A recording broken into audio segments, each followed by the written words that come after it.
everyone, welcome back to my channel. My name is Riya and I hope all of you are absolutely fine. तो काफ़ी time से मैंने अपने YouTube पे कोई वीडियो नहीं डाला था क्योंकि मैं अपने ऑफलाइन एग्जाम्स में बिजी थी। जी हाँ, हमारे एग्जाम्स ऑफलाइन हुए हैं, लेकिन खुशी की बात यह है कि हमारे साथ साथ 10th और 12th वालों को भी अपने एग्जाम्स ऑफलाइन देने हैं। मैं बहुत खुश हूँ क्योंकि जब हम पिसे हैं तो तुम्हें भी पिसना पड़ेगा।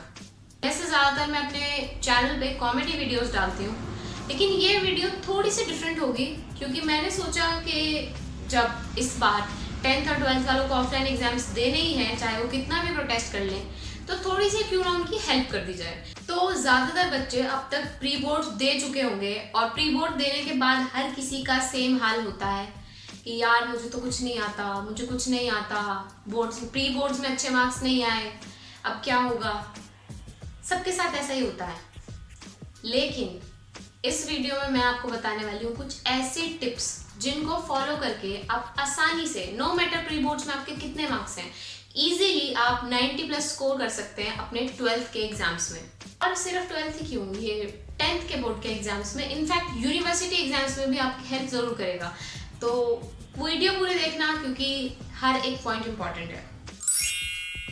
सबसे पहला पॉइंट ये है कि pre boards is not the end result, यानी कि प्री बोर्ड्स के मार्क्स कितने भी हो उससे कोई फर्क नहीं पड़ता। नो मैटर आपका 100% है, 100% है तो अच्छा ही है, वैसे वो पॉसिबल तो है नहीं, लेकिन कितनी भी परसेंटेज हो उससे कोई फर्क नहीं पड़ता क्योंकि प्री बोर्ड्स के मार्क्स ज़्यादातर एंड बोर्ड के रिजल्ट तक डबल हो चुके होते हैं मोस्ट ऑफ द बच्चों के। अनलेस आपके 70-80% हो तो बात अलग है, 140% किसी के नहीं आते, that is common sense. No matter आपके मार्क्स कैसे हैं, मोस्ट ऑफ द स्टूडेंट्स, मैं कहूँगी 80 to 90% ऑफ द स्टूडेंट्स जो अपना बोर्ड्स के लिए प्रिपेयर करते हैं वो इसी ड्यूरेशन में करते हैं। ये जो अब हमारा 1 महीने के आसपास का टाइम बचा हुआ है, इसी में हर कोई प्रिपेयर करता है, इसी से ही सबके मार्क्स आते हैं। तो अगर आपको कुछ नहीं आता है और प्री बोर्ड्स में आपका स्कोर अच्छा नहीं है तो it's not too late, you can still start over. तो प्रिपरेशन के लिए ये वाला पॉइंट सबसे ज्यादा इंपॉर्टेंट है। Trust your NCERTs. यस, किसी ने आपको कुछ भी बोला हो, किसी भैया के नोट्स, किसी ट्यूटर के नोट्स, किसी टीचर के नोट्स, क्वेश्चंस, इंपॉर्टेंट्स, सब बात की बात है, सबसे पहले तुम्हारा एनसीईआरटी का बेस क्लियर होना जरूरी है। अगर तुम्हारा एनसीईआरटी का बेस क्लियर है तो 90+ तो ऐसे ही आ जाएंगे। उसका रीजन तुम्हें खुद भी, अगर तुमने बोर्ड के पेपर्स को एनालाइज किया होगा प्रीवियस ईयर्स क्वेश्चंस को, तो मोस्ट ऑफ द कंटेंट जो बोर्ड के पेपर्स में आता है वो एनसीईआरटी से ही आता है। इवन मैथ्स जैसे सब्जेक्ट में भी एनसीईआरटी क्वेश्चंस मैक्सिमम आते हैं, फिजिक्स में भी। तो अगर बोर्ड में अच्छे मार्क्स लाने हैं तो एनसीईआरटी 100% आनी बहुत जरूरी है। अगर आपको एनसीईआरटी का एक एक टॉपिक क्लियर है और आपने हेल्प बुक नहीं पढ़ी है तब भी आपको टेंशन लेने की जरूरत नहीं है। You will get very good marks in your and board results. सबसे पहले एनसीईआरटीज खत्म करनी है एटलीस्ट ट्वाइस, यस। उसके बाद इंपॉर्टेंट टॉपिक्स को बार बार प्रैक्टिस करना है। अब एनसीईआरटी तो तुम कर ही रहे हो, उसके जो इंपॉर्टेंट टॉपिक्स हैं उनको ज्यादा बार प्रैक्टिस करना है।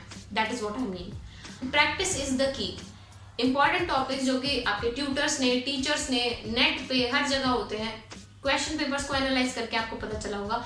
तो जितने भी इंपॉर्टेंट टॉपिक्स हैं उनको बार बार प्रैक्टिस करके, लिख के, रिवाइज करके याद रखना बहुत जरूरी है क्योंकि कुछ टॉपिक्स ऐसे होते हैं जो रिपीटेडली बोर्ड एग्जाम्स में आते हैं और वो टॉपिक्स क्लियर होने बहुत जरूरी है। सिर्फ उनके बेसिस पे ही 80+ तो वैसे ही आ सकते हैं। अब इस वाले बैच के लिए जो सबसे बड़ा इशू है वो ये है कि यार हमारी तो क्लासेस ऑनलाइन हुई है, हमें तो कुछ आता नहीं है। ऑनलाइन क्लासेस होना, हाँ, थोड़े बहुत डिसएडवांटेज की बात है, लेकिन उसके साथ एक बहुत बड़ा एडवांटेज भी है। You can open those lectures any time and revise them anywhere. जो भी लेक्चर्स हैं, जो भी टॉपिक है, जिसमें भी तुम्हें प्रॉब्लम है, तुम्हारे पास हर टॉपिक का वीडियो लेक्चर होगा, अपने ट्यूटर्स का, अपने टीचर्स का, तुम उन्हें कभी भी रिवाइज कर सकते हो। इससे बड़ा एडवांटेज और क्या होगा। लेकिन ये करने से पहले अपने फोन को एयरप्लेन मोड पे जरूर रख देना। तो अगर आपकी एनसीईआरटी 2-3 बार रिवाइज हो गई है और आपने इंपॉर्टेंट टॉपिक्स भी बार बार प्रैक्टिस कर लिए हैं, उसके बाद नंबर आता है सॉल्व्ड एग्जांपल्स का। अक्सर लोग हेल्प बुक लेने के बाद ये कंफ्यूज हो जाते हैं कि इतनी मोटी मोटी हेल्प बुक्स हैं, इनमें से करना क्या है। मोटी मोटी हेल्प बुक्स पूरी नहीं करनी होती, उनमें से कुछ इंपॉर्टेंट क्वेश्चंस होते हैं जो टीचर्स बता ही देते हैं, लेकिन अगर उसके अलावा भी you want to do something then do the solved examples. Solved examples ही सबसे ज़्यादा मोस्ट फ्रिक्वेंटली बोर्ड के एग्जाम्स में आते हैं, तो उन्हें करना बहुत ज़रूरी है। अगर ये सब हो चुका है तब, अगर नहीं भी होता है then that's not a big deal. Up to 90 marks का तुम जितना अभी तक कर लिया है उससे अटेम्प्ट कर ही लोगे, that is pretty much it. इन सब से दूर रहना है। इनके ये सब स्कैम है, सब फ्रॉड है, ये सब तुम्हारा टाइम लेने के लिए बैठे हुए हैं। मोटिवेशनल वीडियोस पे कंसंट्रेट करना ही नहीं है। ट्यूटोरियल्स देखो, जो तुम्हारे लेक्चर्स हैं वो देखो, लेकिन यूट्यूब पे मोटिवेशनल वीडियोस मत देखो। इस एज में ऐसा लगता है कि यार मोटिवेशनल वीडियोस से इतना मोटिवेशन आया, लेकिन वो मोटिवेशन लॉन्ग टर्म नहीं रहता, वो सिर्फ तुम्हारा टाइम खाता है। तो do not look for motivational videos. और ये मोटिवेशनल वीडियोस तुम 1-2 साल बाद जब दोबारा देखोगे तो तुम्हें हंसी आएगी कि ये मैं क्या देखता था।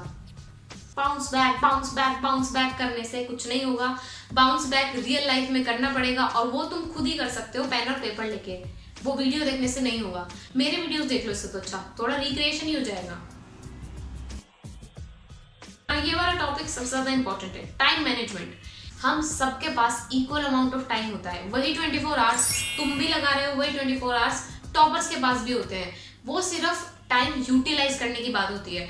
तो अगर तुम्हें टाइम अपना यूटिलाइज करना आता है, अपने टाइम को अच्छी तरीके से मैनेज करना आता है, डिवाइड करना आता है कि इतने टाइम में मुझे ये करना है, उतने टाइम में मुझे वो करना है, टू डू लिस्ट बनानी आती है, तो टाइम मैनेज करना बहुत आसान है। अभी भी काफी टाइम है, you can still do it. If you want तो मैं टाइम मैनेजमेंट पे एक अलग से वीडियो बना सकती हूँ। इफ यू आर इंटरेस्टेड तो कमेंट में मुझे बता देना। नेक्स्ट वीडियो मैं टाइम मैनेजमेंट पे बना दूंगी, सो यू कैन नो कि तुम्हें अपना टाइम कितना देना है, कहाँ देना है, किस तरीके से अपने टाइम को वेस्ट होने से बचाना है। शॉर्टकट्स एग्जिस्ट ही नहीं करते हैं रियल लाइफ में, देयर इज नो शॉर्टकट। और अगर शॉर्टकट होता भी है तो वो लॉन्ग रन में काम नहीं करता। अगर तुम्हें किसी भी एग्जाम में, नॉट जस्ट बोर्ड एग्जाम, किसी भी एग्जाम में अगर अच्छे मार्क्स चाहिए तो वो शॉर्टकट से नहीं आएंगे। You have to work hard for it. पढ़ना पड़ेगा, प्रैक्टिस करनी पड़ेगी, टाइम मैनेज करना पड़ेगा, डिस्ट्रैक्शन से दूर रहना पड़ेगा, तभी तुम अच्छे मार्क्स ला सकते हो। There is no shortcut. Cheating वगैरह वगैरह कुछ कहीं काम नहीं आता है। You have to work hard. और इतना मुश्किल नहीं है, बोर्ड में स्कोर करना काफ़ी आसान होता है। सिर्फ यही टाइम है, इसी टाइम में अगर तुमने पढ़ना शुरू कर दिया, जिस तरीके से मैंने बताया उस तरीके से चीज़ों को डिवाइड करके पढ़ना शुरू किया और पढ़ा, लगातार पढ़ा, तो इतना मुश्किल नहीं है। It is really easy. तो गाइस, आज की वीडियो के लिए बस इतना ही। अगर इस टाइप की वीडियोस आपको और देखनी है या इस टाइप का कंटेंट और आप चाहते हो कि मैं बनाऊं, तो प्लीज कमेंट सेक्शन में जरूर बताना। अगर कोई क्वेरी है तो तुम मुझे इंस्टाग्राम पे भी फॉलो कर सकते हो। और अगर मेरी वीडियो पसंद आई तो यार वो लाइक का बटन भी दबाई दो प्लीज, और कमेंट करके जरूर बताना वीडियो कैसी है, क्या इस टाइप का कंटेंट मुझे और बनाना चाहिए या फिर मुझे कॉमेडी ही करनी चाहिए। और अपनी वीडियो को, इसको शेयर कर दो हर उस बच्चे के साथ जिसके बोर्ड के एग्जाम है, जिसके लिए वीडियो हेल्पफुल हो सकती है। खुद भी पढ़ो, अपने दोस्तों को भी पढ़ने के लिए मोटिवेट करो। मिलते हैं अगली वीडियो में, तब तक के लिए बाय बाय, टेक केयर।